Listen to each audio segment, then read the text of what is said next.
북한의 성탄절 선물은 다행히도 없었습니다. 아쉽게도 없었다가 아니라 다행히도 없었습니다. 자, 선물을 주지 않은 걸 다행이라고 말하는 게 좀 이상하긴 한데 아무튼 분명 다행이었습니다.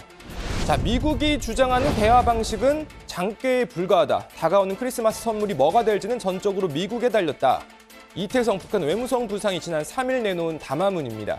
크리스마스 선물이라 자, 발언 내용을 그대로 정리해보면 선물을 주기로 이미 마음은 먹었고 뭘 줄지는 미국이 하는 걸 보고 정하겠다 뭐 이런 겁니다. 자, 북미 대화가 교착 상태에 빠진 상황에서 결국 북한이 의미한 선물이란 군사적 도발일 가능성이 컸습니다. 한미 양국이 대북 감시 활동을 강화하고 한편으론 대화를 촉구한 것도 그래서였습니다. It is time for us to do our jobs. Let's get this done. We are here, and you know how to reach us. 자, 하지만 북한은 대화 제의를 끝내 거부했고 우리나라와 미국에 대한 비판에 집중했습니다.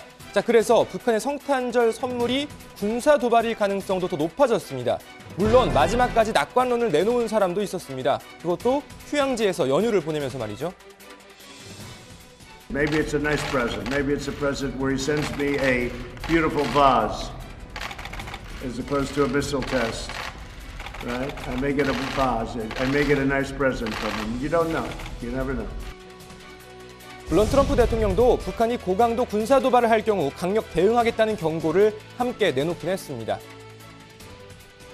Now we have the most powerful military we've ever had, and we're by far the most powerful country in the world, and hopefully we don't have to use it. 어쨌든 북한의 성탄절 도발은 없었습니다. 그런데 물론 꽃병 선물도 없었습니다. 정세현 전 통일부 장관은 북한의 선물 이렇게 분석했습니다.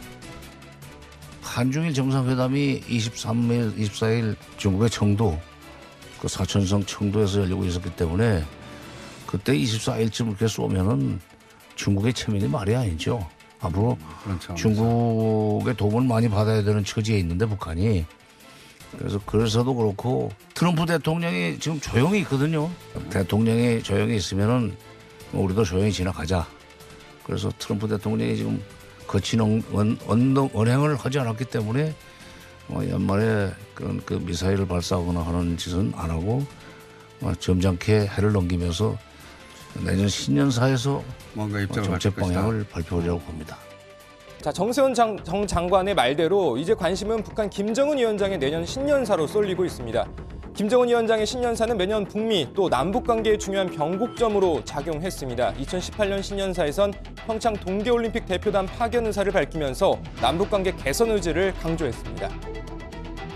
남조선에서 머지않아 열리는 겨울철 올림픽 경기대회에 대해 말한다면 그것은 민족의 위상을 과시하는 좋은 계기로 될 것이며 우리는 대회가 성과적으로 개최되기를 진심으로 바랍니다. 이러한 견지에서 우리는 대표단 파견을 포함하여 필요한 조치를 취할 용의가 있으며 이를 위해 북남 당국이 시급히 만날 수도 있을 것입니다. 자, 그리고 올해 신년사에서는 2차 북미 정상회담을 갖겠다는 뜻과 함께 완전한 비핵화를 재차 강조했습니다. 완전한 비핵화로 나가려는 것은 우리 당과 공화국 정부의 불변한 입장이며 나의 확고한 의지입니다. 나는 앞으로도 언제든 또다시 미국 대통령과 마주 앉을 준비가 되어 있으며 반드시 국제사회가 환영하는 결과를 만들기 위해 노력할 것입니다. 전문가들은 내년 김정은 위원장의 신년사는 앞선 두 차례의 신년사와 달리 대미, 대남 강경 노선을 밝힐 가능성이 클 것으로 보고 있습니다. 어느 정도 수위의 발언을 내놓느냐에 따라서 내년 북미 관계, 남북 관계 크게 달라질 것으로 보입니다. 분명한 건 지난해부터 올해 중순까지 이어져 왔던 순풍은 당분간 기대하기 어렵다는 겁니다. 미국의 정치 전문 매체가 어제 트럼프 대통령이 내년에 맞닥뜨릴 최대 외교안보 위기를 꼽았는데요. 그중 첫 번째가 바로 북한 위기였습니다. 정치 전문 매체 더 힐은 북한이 장거리 미사일 시험 발사에 나설 경우 트럼프 대통령으로서는 2020년 미 대선 기간에 긴장 수위를 낮게 유지하기 위해서 이를 무시하거나 허영과 분노 시절로 돌아가는 선택을 할 것이다 라고 전망했습니다. 자, 트럼프 대통령을 위협할 최대 위기가 북한이다. 자, 그럼 세계 평화를 가장 위협할 인물은 누구일까요? 이것도 김정은 위원장일까요? 자, 독일 여론조사 기관이 설문조사를 했습니다. 독일인들에게 세계 평화를 위협할 인물 5명 중 한 사람을 고르라고 했습니다. 후보 쟁쟁합니다. 트럼프 미국 대통령, 시진핑 중국 국가주석, 푸틴 러시아 대통령, 아야톨라 하메네이 이란 최고 지도자, 그리고 마지막 김정은 국무위원장입니다. 자, 과연 결과 어떻게 나왔을까요? 자, 효과음 주시고요. 자, 1위는 바로 트럼프 대통령이었습니다. 자, 무려 응답자의 41%가 트럼프 대통령을 세계 평화를 가장 위협할 인물로 꼽았습니다. 김정은 위원장은 17%를 얻어 2위를 차지했습니다. 참고로 트럼프 대통령은 지난해 같은 조사에서도 1위를 차지한 바 있습니다. 자, 북한 관련 소식 등 들어가서 좀 더 이야기해 보겠습니다.